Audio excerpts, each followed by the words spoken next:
Je vote pour la science avec Pascal Lapointe et Isabelle Burgon.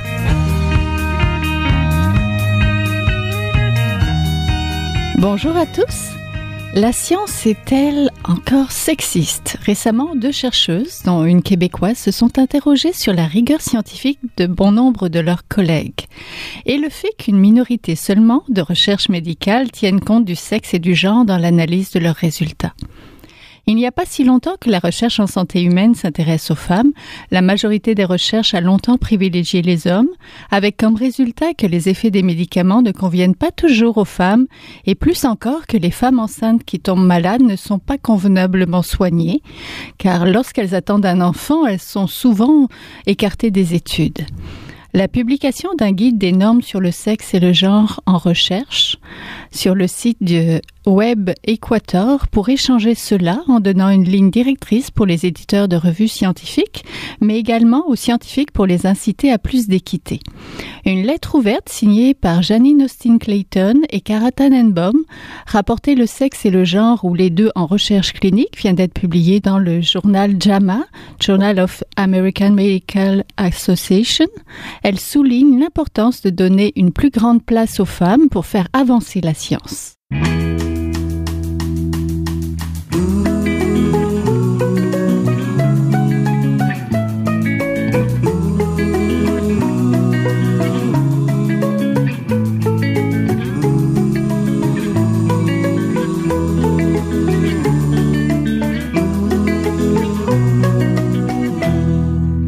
Nous avons la chance d'avoir l'une des 2 signataires au téléphone. Bienvenue, Dr Tannenbaum. Bonjour. Vous êtes professeure à la Faculté de médecine de l'Université de Montréal et directrice scientifique de l'Institut de la santé des femmes et des hommes des Instituts de recherche en santé du Canada. Je disais la chance parce que vous êtes en route pour l'Europe et qu'on vous attrape juste avant que vous partiez pour l'aéroport. C'est exact. Donc, rappelez-nous quelle est la raison de cette lettre ouverte. Alors, la raison de la lettre ouverte, c'est de sensibiliser les chercheurs du fait qu'on va être un peu plus rigoureux pour désagréger les résultats de recherche par le sexe et le genre. C'est-à-dire que parfois, quand on a un cohorte de participants à la recherche, disons 50% femmes, on espère, et 50% hommes, les chercheurs ont tendance à dire « Ah, ce traitement a amélioré les symptômes de 30%. » Mais ils ne disent pas si l'amélioration et l'effet étaient différents chez les hommes et chez les femmes. Et on sait que aussi pour les médicaments et aussi pour les traitements comportementaux, parfois, les hommes et les femmes répondent différemment au traitement. Alors, c'est une lettre ouverte où on a eu la collaboration des rédacteurs d'une grosse revue, JAMA, pour changer leur instruction aux auteurs pour maintenant rapporter des différences hommes-femmes. Oui, pourquoi c'était important pour Janine Austin-Clayton et vous d'écrire une lettre? C'est important parce que je me gêne à le dire, mais la science est un peu en arrière pour, disons, vraiment apprécier les différences hommes-femmes. Je pense pas que c'était par intention. En fait, dans les années 60, quand on a eu des mauvais résultats avec des tests cliniques pour des médicaments comme le thalidomide, je ne sais pas si vous savez, c'est un médicament qui a été testé chez les femmes qui ont tombé enceintes, puis le thalidomide a causé des anomalies chez les bébés qui ont été nés. Et là, disons, la communauté médicale a dit, il faut absolument protéger les femmes, il faut absolument ne pas inclure les femmes qui pourraient tomber enceintes dans des études médicaux pour des raisons de sécurité. Mais voilà, on est rendu en 2016, puis il faut changer la culture parce que bon, les femmes enceintes tombent malades et les femmes malades tombent enceintes. Mm-hmm. Alors, la culture de ne pas inclure les femmes dans les recherches cliniques et aussi, si vous pouvez croire, de ne pas inclure les animaux femelles même dans des expérimentations parce qu'encore une fois, on voulait pas qu'elle tombe enceinte, puis on croyait, c'est une croyance, une malcroyance, que les femmes avaient plus de variations dans leurs hormones, mais maintenant on sait que les animaux mâles ont aussi des variations dans le testostérone. Et donc, la majorité, disons, des recherches médicales qui sortent a été testée seulement chez les animaux et les humains mâles. Mais on est rendu à un moment où on a une action forte pour être certain que les femmes sont incluses et qu'on peut informer les traitements médicaux pour les femmes. Oui, pour faire de la recherche clinique pour tout le monde. Donc, vous l'avez dit, on est en 2016. Quel est le poids des femmes en recherche médicale? C'est intéressant. Votre question est très intéressante parce que dans certaines disciplines, on a eu beaucoup de succès. Par exemple, à l'Université de Montréal, on sait maintenant que la classe qui rentre en médecine est 70% femmes en comparant aux hommes. Mais là, on constate qu'une fois que les femmes sont engagées au rang de professeurs adjointes à des facultés de médecine ou des facultés de sciences à l'université, ils sont 50-50 distribution avec les hommes. Mais rendus au rang de professeurs agrégés, 5 ans plus tard, on note qu'une 15% de ces femmes-là n'ont pas continué leur recherche et leur profession académique et rendu au rang de professeur titulaire, on perçoit qu'il y a seulement 20% des professeurs titulaires qui sont femmes. Oui, il n'y en a pas beaucoup, hein? Alors, la question se pose, où sont toutes les femmes? Elles sont aussi intelligentes. Est-ce qu'elles quittent la carrière un peu difficile? C'est quand même beaucoup de travail à professeur et faire les demandes de fonds pour faire la recherche. Est-ce qu'elles quittent pour des raisons d'enfants et de grossesse et d'être plus présentes chez elles? Ou est-ce qu'il y a un certain biais dans le système où on ne reconnaît pas, disons, l'apport que les femmes font au niveau de la collaboration et différentes formes de leadership que, historiquement, on reconnaissait. Oui. Alors, c'est ça la question que beaucoup d'instances, d'organismes et d'universités se posent actuellement. Oui, et elles signent autant les articles de recherche. On remarque souvent que les femmes co-signent, sont collaboratrices, mais est-ce qu'il y a autant d'études qui sont publiées par des femmes? Si on regarde les données des IRSC, alors les Instituts de recherche en santé du Canada, c'est la plus grande organisme qui donne des subventions de recherche en santé à travers le Canada, incluant le Québec. Et on note que seulement parmi toutes les personnes qui reçoivent des subventions, il y a seulement 30% qui sont des femmes. Oui, alors, est-ce que, comme vous dites, est-ce que c'est à cause du fait que les femmes sont des collaborateurs et non des chercheurs principaux? Parce que là, je parle des chercheurs principaux. Ce sont des recherches à faire. C'est sûr que les femmes doivent prendre leur place dans le domaine de la recherche. Elles ont autant à contribuer que les hommes. On sait que l'innovation dépend sur l'apport des hommes et des femmes.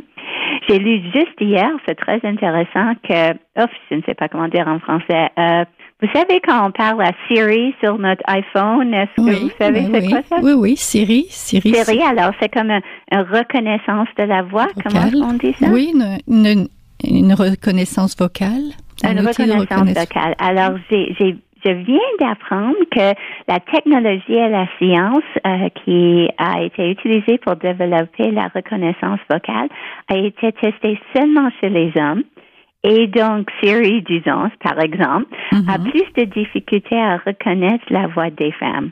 Et elle fait plus d'erreurs. Et ça, c'est vrai pour aussi des robots, pour aussi la technologie, disons, pour quelqu'un qui a eu un AVC et qui fonctionne avec la reconnaissance vocale. Alors, ne pas inclure les femmes et dans le développement, la vision et aussi de tester les innovations et technologies, on réussit pas autant bien qu'on aurait pu. Oui. Pouvez-vous nous rappeler la particularité d'être une femme? Parce qu'on a parlé des chercheuses, des études, mais lors des expérimentations, il doit y avoir peut-être certaines choses à considérer.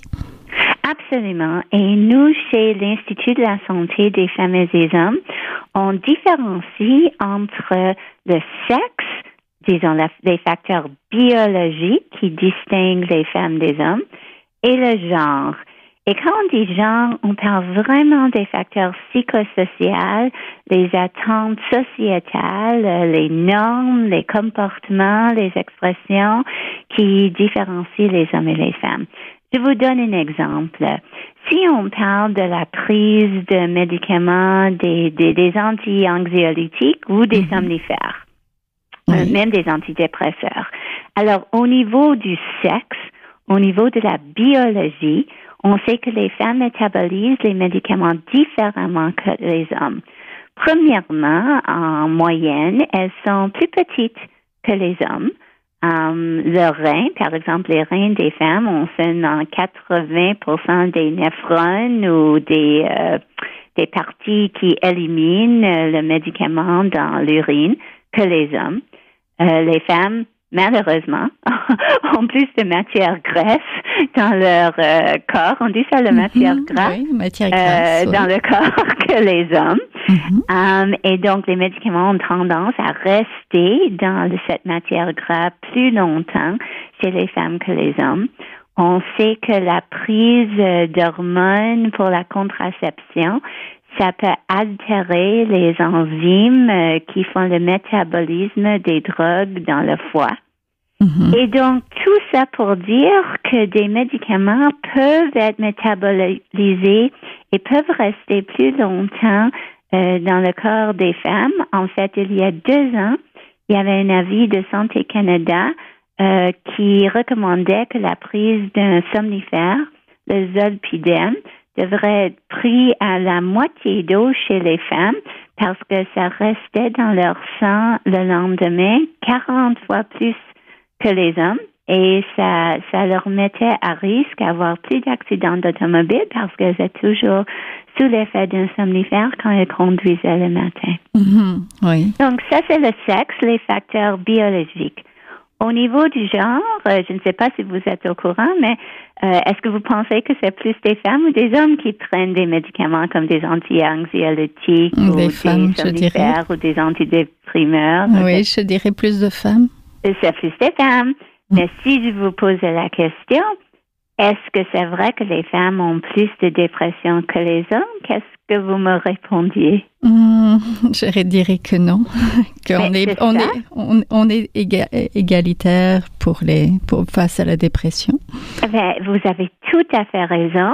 Et si on regarde les statistiques de Canada, en fait, ce sont les hommes qui se suicident 4 fois plus que les femmes.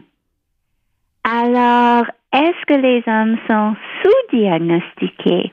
Est-ce que les hommes perçoivent une certaine stigmatisation?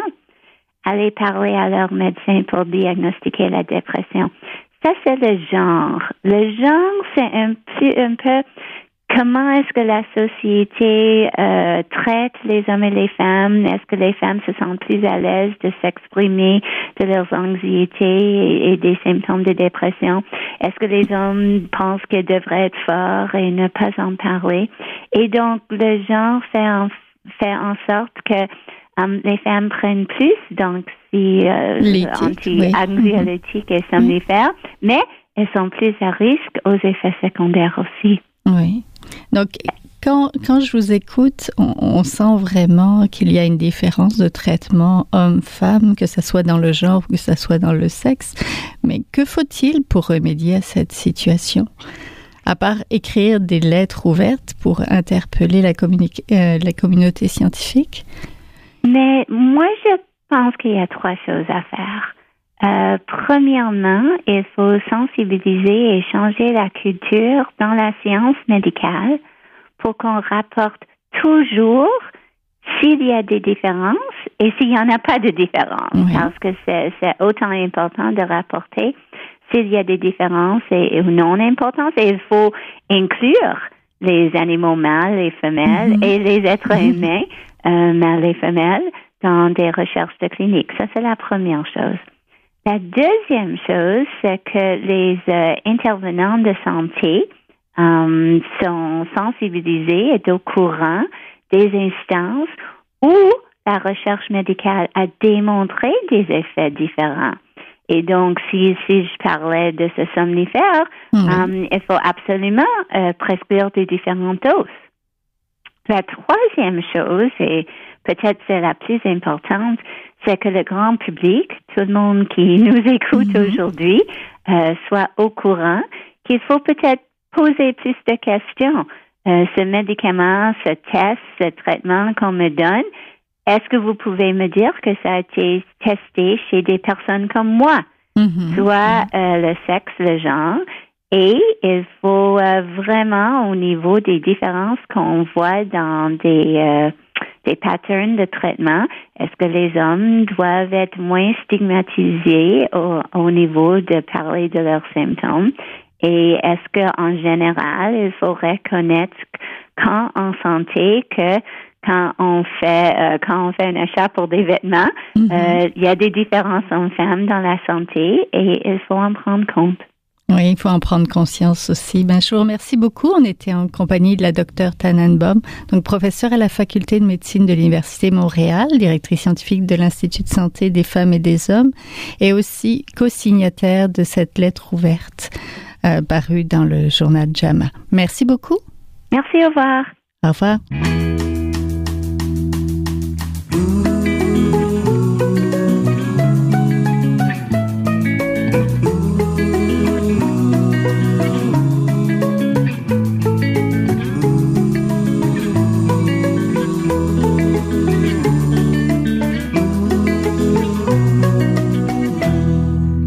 Nous retrouvons à présent mon collègue Pascal Lapointe. Pascal est le rédacteur en chef de l'agence Science Presse. Bonjour Pascal. Bonjour Isabelle. Tu as écrit un récent article sur une action contre la discrimination envers les femmes, le sexisme et même l'anti-intellectualisme. De quoi s'agit-il exactement? C'est une lettre qui a été écrite par des femmes scientifiques à la mi-novembre et c'est en réaction à l'élection de Donald Trump, comme une d'entre elles a fait plonger un billet de blog d'ailleurs pour expliquer à quel point beaucoup d'entre elles se sentaient désemparées, sans trop savoir de quel bord se tourner, avec toute cette rhétorique de haine et sur les inégalités, contre les immigrants, contre les handicapés, toute la rhétorique qui avait entouré cette élection-là. Elles se sont réunies, ont discuté par courriel de différentes actions à prendre et une des actions concrètes, ça a été une lettre. Une lettre qu'elles ont mise en ligne le 17 novembre avec 500 signatures déjà, qui a dépassé les 5000 pendant une fin de semaine et qui avait atteint les 10 000 à la fin novembre. Et si tu veux, je t'en lis un bref extrait. Ça dit que dans cette ère d'anti-science et de désinformation, nous, femmes de science, réaffirmons notre engagement à construire une société plus inclusive et une démarche scientifique. Nous rejetons la rhétorique haineuse qui s'est fait entendre pendant l'élection présidentielle, qui a visé les minorités, les femmes, les LGBTQ, les immigrants et les handicapés, et qui a tenté de discréditer le rôle de la science dans notre société. C'est en fait plus qu'une simple lettre, c'est presque une charte d'engagement pour la cause des femmes et plus largement les femmes en sciences, mais plus largement aussi pour l'égalité. Tout à fait. Tu dis engagement, c'est leur titre Our Pledge. C'est un mot en anglais qui n'a pas beaucoup d'équivalent en français, mais qui pourrait être traduit par notre engagement ou nos principes ou notre charte, effectivement. C'est parmi leurs lettres se terminent par une série de recommandations qui vont prendre, si ce mouvement-là prend de l'ampleur, différentes formes. La lettre n'est qu'une prise de position, mais par exemple s'engager à faire des pressions pour l'égalité et se tenir debout face aux inégalités, à la discrimination et à l'agression, ça peut prendre des formes comme le mentorat dans des milieux plus discriminés. Ça peut prendre des formes par plus d'engagement politique, parce qu'une partie de leur discussion explique l'une des co-auteurs de la lettre a consisté à dire peut-être qu'on n'est pas assez présente politiquement, nous, les femmes chercheurs, les femmes scientifiques. On aurait intérêt à prendre davantage position sur la place publique, à se présenter davantage aux élections locales, à faire entendre notre voix. Et toute leur série de recommandations, finalement, tournent autour de cette question-là. Comment faire entendre davantage la voix des gens qui veulent se tenir debout contre la rhétorique haineuse? Oui, et c'est pas la première fois qu'il y a des préjugés envers les femmes. Il y a eu d'autres études, d'autres chercheuses qui ont fait des études. Les préjugés envers les femmes commencent tôt, comme montré plus tôt cette année une étude des chercheurs de l'Université de Washington, n'est-ce pas?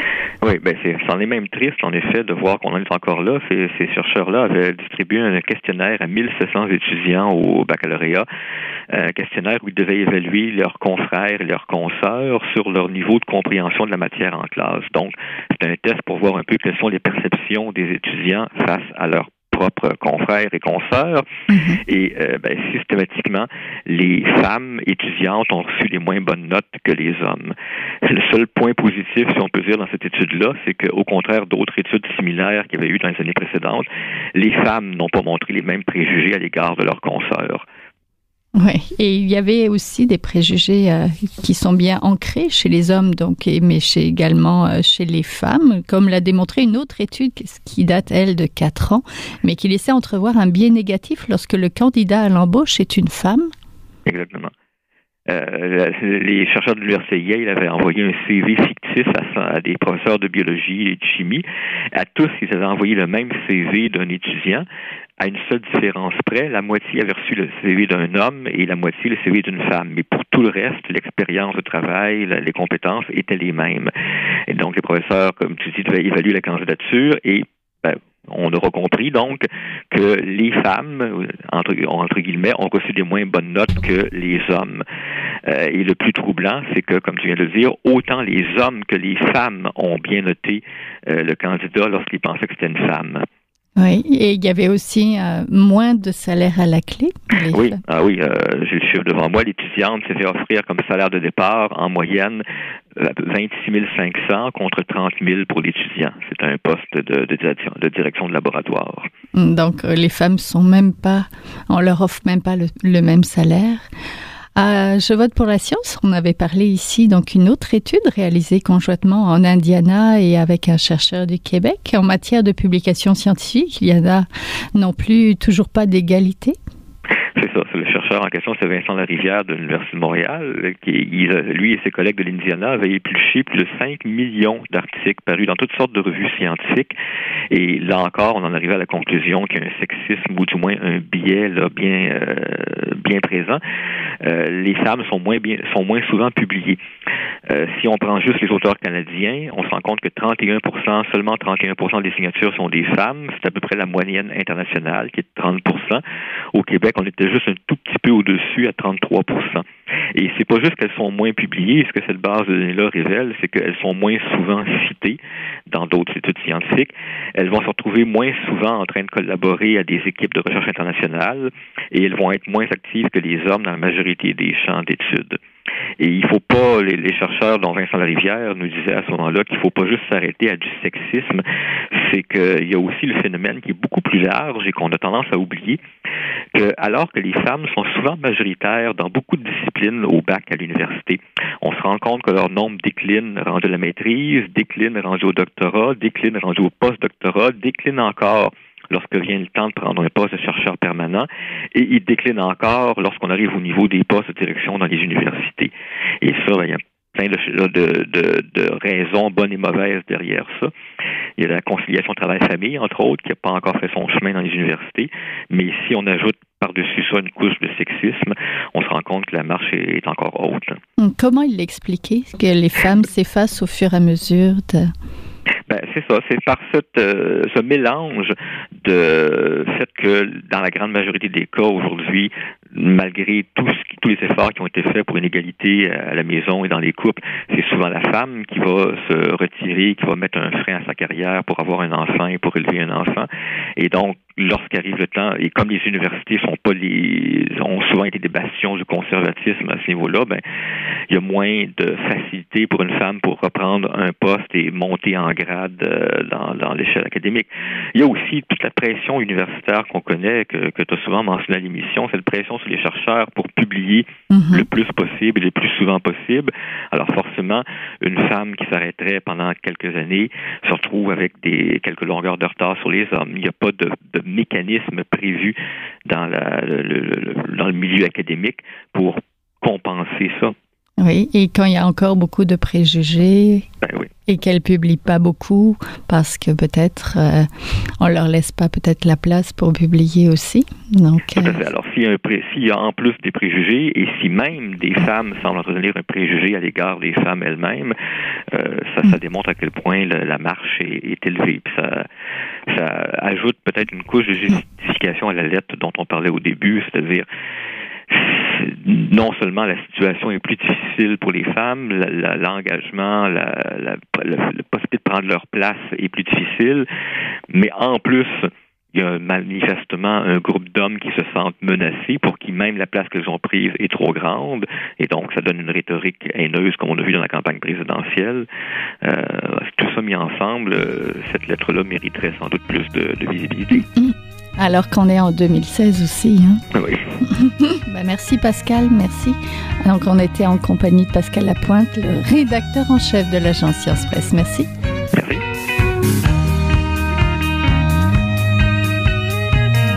C'est tout pour cette semaine. Je vote pour la science est une production de l'agence Science Presse avec Radio VM. Au micro, Isabelle Burguin. À la régie, Daniel Fortin.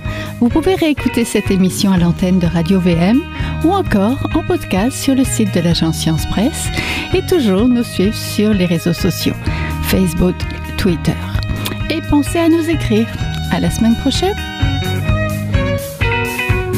Jin Jiahua est un chercheur typique de ceux pour qui les progrès de la bioinformatique ont préséance sur le sens biologique et pour qui la grosse science constitue la seule logique. On y parle de génome, de transcriptome et de spliceosome, de traductome, de protéome et de foldéome, de kinome, de protéasome, mais pas du glaucome de Guillaume, de signalosome vers les lysosomes, et puis E.T. phone home. Des milliers de candidats qui montent et qui descendent en fonction du stimulus duquel ils dépendent. Pendant que Dr. Roy montre ses résultats et avec son accent chinois il dit comme ça: Disco up, disco down, we're not sure we have to do another time.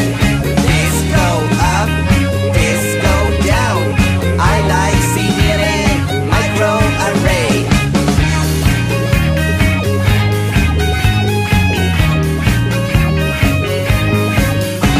Pas un mot de son exposé en français, même chose depuis qu'il est engagé. Oh yeah. Les réunions de labo se font en anglais, même s'il est le seul à le parler. You know. Thousands that go up and down, we teach stimuli.